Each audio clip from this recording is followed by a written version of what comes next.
नमस्कार मंडळी, श्री स्वामी समर्थ. जय जय स्वामी समर्थ. आजचा दिवस तुम्हाला सुखाचा, आनंदाचा जावो हीच मी स्वामींच्या चरणी प्रार्थना करते आणि आज एक नवीन व्हिडिओला सुरुवात करते. तर बघा, श्रावण महिना हा लवकरच सुरू होणार आहे. आता श्रावण महिन्याला सुरुवात होत आहे. यावर्षी 2026 मध्ये श्रावण महिन्याची सुरुवात ही 13 ऑगस्ट म्हणजे गुरुवारपासून होत आहे आणि 11 सप्टेंबरला हा श्रावण महिना संपणार आहे.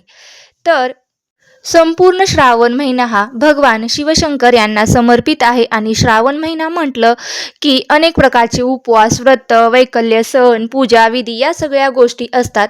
तर आजच्या व्हिडिओमध्ये मी तुम्हाला श्रावण महिन्याबद्दल अतिशय महत्त्वाची माहिती सांगणार आहे. या श्रावण महिन्याचे जे काही नियम आहेत तर हे घरातील प्रत्येक स्त्री आणि पुरुषाला माहीतच असायला हवे. तर या श्रावण महिन्यामध्ये कोणते नियम पाळायचे, कोणत्या गोष्टी घरामध्ये कटाक्षाने पाळायच्या आहेत, तसेच या पवित्र महिन्यामध्ये तुमच्याकडे कोणी कितीही मागू तरी या 3 वस्तू तुम्हाला कोणालाच द्यायच्या नाहीत आणि चुकूनही द्यायच्या नाहीत.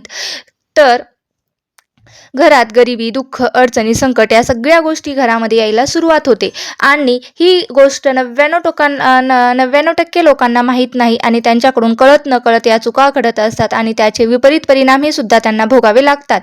तर अशा कोणत्या 3 वस्तू आहेत ज्या आपण श्रावण महिन्यात लोकांना नाही दिल्या पाहिजे, तसेच श्रावण महिन्यामध्ये कोणत्या महत्त्वाचे नियम पाळायचे त्याबद्दलची सुद्धा संपूर्ण माहिती आपण आजच्या व्हिडिओमध्ये जाणून घेणार आहोत. त्यामुळे तुम्हाला काय करायचे तर व्हिडिओ स्किप न करता शेवटपर्यंत नक्की ऐकायचा आहे, जेणेकरून तुम्हाला महत्त्वपूर्ण माहिती पाहायला मिळेल.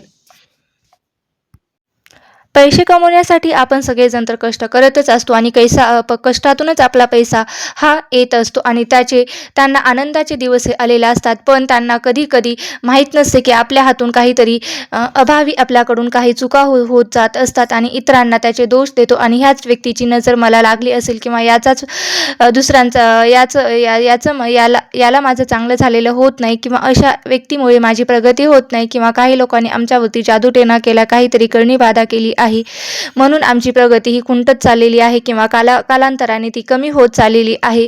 अचानक घरामध्ये आर्थिक अडचणी यायला सुरुवात झालेली आहे. अशा वेळी आपण इतरांना दोष देत असतो. तर बघा, यासारख्या गोष्टी सुद्धा असतात.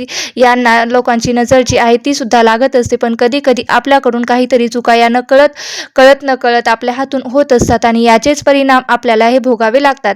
बघा, म्हणून लक्ष्मी आपली साथ सोडून जाते आणि आपल्या घरात गरिबी, दारिद्र्यताही येऊ लागते. बरेच लोक सूर्यास्तानंतर 6, 6:30 ते 7 वाजेपर्यंत काही ना काही वस्तू आपल्याकडे मागायला येत असतात.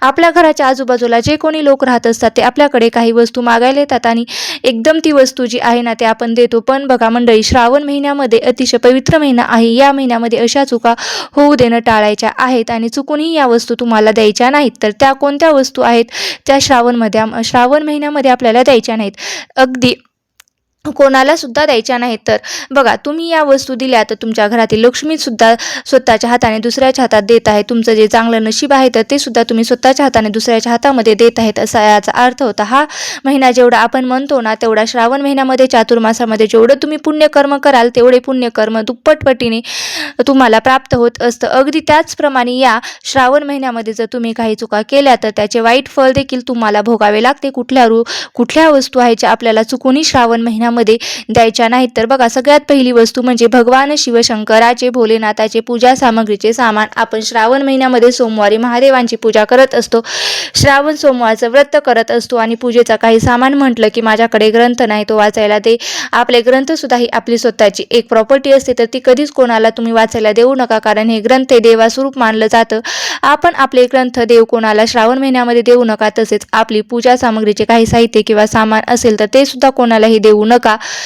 बघा, वाईट वाटेल किंवा कोणी मदतीला आलं किंवा आपण देत नाही, मदत करत असतो, ही सुद्धा एक चांगला गुणधर्म आहे. पण म्हणजे सर्वश्रेष्ठ गुणधर्म असतो आणि ती सुद्धा आपण दान करणं, पण ते पण एका लिमिटमध्ये केलं पाहिजे. दान पण कुठल्या गोष्टीचं करायला पाहिजे हे आपल्याला कळायला पाहिजे. आपण पण मागताना लक्षात ठेवा की तुम्ही ज्या गोष्टी कोणाकडे मागू नका, मात्र तुम्ही नवीन ग्रंथ तो दान करू शकता. यानंतर पुढची वस्तू ती म्हणजे संपूर्ण श्रावण महिन्यामध्ये दूध किंवा दुधापासून बनवलेले पदार्थ, मग दुग्धजन्य पदार्थ, ताक, दही आपण जे बनवत असतो यासारखे पदार्थ, त्यासोबतच तेल, तूप, हळद, लक्ष्मीच्या ज्या वस्तू आहेत ना, त्या लक्ष्मीचं प्रतीक मानलं जातं. लक्ष्मीकारक ज्या वस्तू आहेत त्यासुद्धा वस्तू श्रावण महिन्यामध्ये कोणालाही द्यायच्या नाहीत.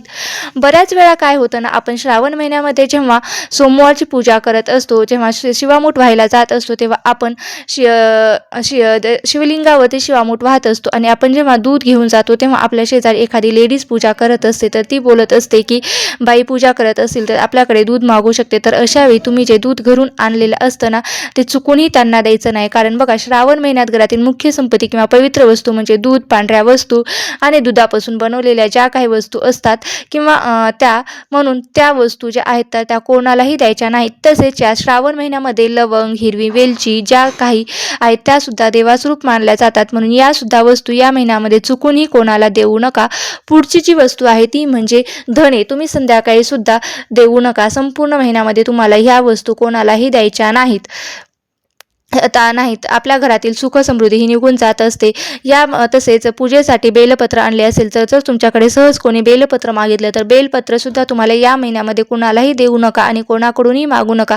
कारण जर श्रावण महिन्यामध्ये आपण बेलपत्र कुणाला दिलं तर आपल्या घरातील आर्थिक अडचण येत असते आणि तसेच या पवित्र महिन्यामध्ये पैसा किंवा दागिने हे उधारीवर देणे आवर्जून टाळावे. यामुळे आर्थिक नुकसान होत असते. म्हणून जर तुमच्याकडे कोणी तुमचे स्वतःचे दागिने घालण्यासाठी मागायला आले तर तुमचे एखादे मंगळसूत्र, इयरिंग्स वगैरे, पैंजण वगैरे, जोडवी असेल तर ते तुम्हाला मागत असेल तर चुकूनही तुम्हाला ती तुमचे स्वतःचे दागिने द्यायचे नाहीत. या महिन्यामध्ये उधारी सुद्धा देऊ नये. जर आपण महिन्यामध्ये उधार पैसे जर दिले तर परत आपल्याकडे येत नाहीत आणि या व्यतिरिक्त आपण आपल्या घरातील लक्ष्मी स्वतःहून काढून देत असतो. त्यामुळे या महिन्यामध्ये उधारी सुद्धा घेऊ नका आणि देऊ नका. यानंतर पुढची जी वस्तू आहे ती म्हणजे तुमचं घड्याळ.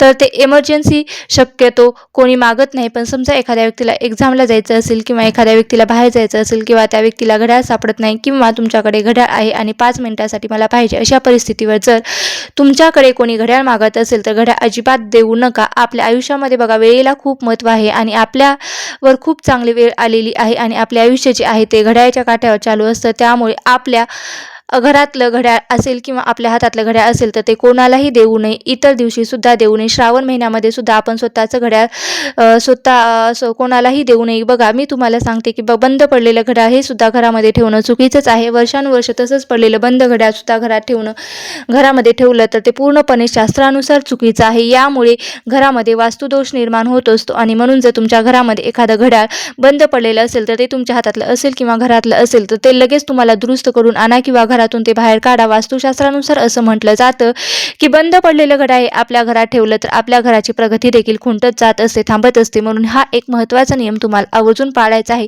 या सर्व छोट्या छोट्या गोष्टी आहेत, त्या छोट्या छोट्या गोष्टीचाच मोठा परिणाम आपल्या आयुष्यावरती होत असतो. म्हणून आपल्या वास्तूमधील प्रत्येक वस्तू आहे ना, ती तिच्यामध्ये काही ना काही एक सकारात्मक आणि नकारात्मक ऊर्जा असते आणि मग त्याचा कुठे ना कुठे परिणाम हा आपल्या आयुष्यावरती, घरावरती होत असतो. आता या वस्तू निर्जीव असतात पण आपल्या आयुष्यावर त्याचा परिणाम हा होत असतो. आता यानंतरची पुढची जी वस्तू आहे ती म्हणजे भगवान महादेवाच्या पूजेमध्ये पांढरे वस्त्र जे आहेत ना ते आपण वापरतो. तर या श्रावण महिन्यामध्ये आपण जेव्हा महादेवाची पूजा करत असतो तेव्हा तिथे पांढरे वस्त्र वापरत असतो. तर आपले स्वतःचे पांढरे वस्त्र जे आहे ते घ्यायचे आणि मग तुमची साडी असेल, एखादं पांढरं वस्त्र असेल तर ते चुकूनही कोणाला श्रावण महिन्यामध्ये द्यायचे नाहीत.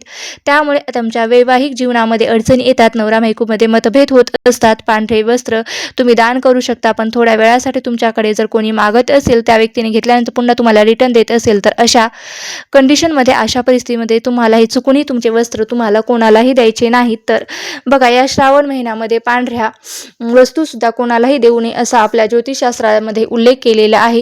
तसेच या श्रावण महिन्यामध्ये तुम्ही काळे कपडे चुकूनही घालू नका किंवा दान करू नका. यामुळे सुद्धा तुमच्यासोबत अघटित घटना घडत असतात. काही वस्त्र हे महादेवांना म्हणजेच कुठल्याही देवांना प्रिय चालत नाहीत आणि श्रावण महिन्यामध्ये तर काळे कपडे चुकूनही घालू नये किंवा दान करू नये किंवा ते कोणाला देऊ सुद्धा नाही. यानंतर महत्त्वाचं म्हणजे बऱ्याच स्त्रिया आणि पुरुष हे करतात की म्हणजे कोणालाही पैसे उधार देतात. तर तुम्ही कोणाकडून पैसे मागू नका आणि तुम्ही कोणाला उधार देऊ नका. संपूर्ण आयुष्यभर उधारीमध्येच घालवाल. त्यामुळे लक्षात ठेवा की हा पवित्र महिना असा आहे की जे तुमच्याकडे आहे तेवढ्यातच तुम्ही ॲडजस्ट करा, पण कोणाकडेही तुम्ही उधार मागू नका किंवा कोणाकडूनही तुम्ही उधार घेऊ नका. कारण हा पवित्र महिना आपल्याकडे लक्ष्मी आणि दुसऱ्यांना देतो अगदी चुकीचं आहे. म्हणून या पवित्र महिन्यामध्ये आपल्याकडून काही पवित्र गोष्टी करायच्या आहेत, आपल्याकडून चुका होऊ द्यायच्या नाहीत. यानंतर बघा, श्रावण महिन्यामध्ये तुमच्या दारावर एखादी गाय किंवा बैल आला असेल तर कुठलीही प्राणी किंवा एखादा गरीब व्यक्ती आला असेल तर त्याला हकलून लावू नका. एखाद्या गरीब व्यक्ती आला असेल तर त्याला खायला अन्न पाणी द्या. तसेच एखादी गाय बैल किंवा आली असेल तर त्याला चपाती चारा आवर्जून खाऊ घाला. तसेच श्रावण महिन्यामध्ये सूर्यास्तानंतर किंवा सूर्यास्ताच्या वेळी जर तुमच्याकडे एखादा व्यक्ती कांदा लसूण मागायला आलं तर अजिबात देऊ नका. यामुळे आपल्या घरामध्ये गरिबी येत असते, अडचणी दोष निर्माण होत असतात आणि माता लक्ष्मी ही क्रोधित होऊन आपल्याला घर सोडून जात असते. ज्या काही वस्तू आहेत त्या आपल्याला श्रावण महिन्यामध्ये कोणालाही द्यायच्या नाहीत किंवा कोणाच्याकडूनही आणायच्या नाहीत. तसेच या श्रावण महिन्यामध्ये कांदा लसूण यासारखे पदार्थ जे आहेत ते आपल्याला वर्ज्य करायचे आहेत, म्हणजे खायचे नाहीत. ते तामसिक पदार्थ मानले जातात. बरेच जण काय करत असतात तर संपूर्ण चातुर्मासामध्ये कांदा लसूण हे पूर्णपणे वर्ज्य करत असतात. ज्यांना पूर्ण चातुर्मास वर्ज्य करणं शक्य नाही, किमान त्याने सोमवारी तरी कांदा लसूण वर्ज्य करायचा आहे. तसेच श्रावण महिन्यामध्ये तुम्हाला मांस मच्छी मगर अंडी याचं सुद्धा वर्ज्य करायचं आहे. मांसाहार सुद्धा वर्ज्य करायचं आहे. तर तुम्ही या महिन्यामध्ये मांसाहार वर्ज्य केला तर चांगलंच आहे. जर तुम्ही केला नाही तर त्याचे वाईट परिणाम जे आहे ते तुम्हाला भोगावे लागतात. आपल्याला या श्रावण महिन्यामध्ये आवर्जून पाळायचे आहेत ते हे नियम. घरातील प्रत्येक स्त्री पुरुषांनी या महत्त्वाच्या गोष्टी ज्या आहेत ते त्या करायच्या आहेत. अत्यंत महत्त्वाची माहिती मला तुमच्यापर्यंत शेअर करायची होती. माहिती जर आवडली असेल तर नक्की लाईक करा, शेअर करा आणि तुमच्या मित्रपरिवारासोबत जास्तीत जास्त शेअर करा. अशाच महत्त्वपूर्ण माहिती ऐकण्यासाठी पाहण्यासाठी माझ्या चॅनलला नक्की सबस्क्राईब करून ठेवा. धन्यवाद. ओ शिवहर शंकर नमामि शंकर शिवहर शंकर शंभो, हे गिरिजापती भवानी शंकर शिव शंकर शंभो. धन्यवाद.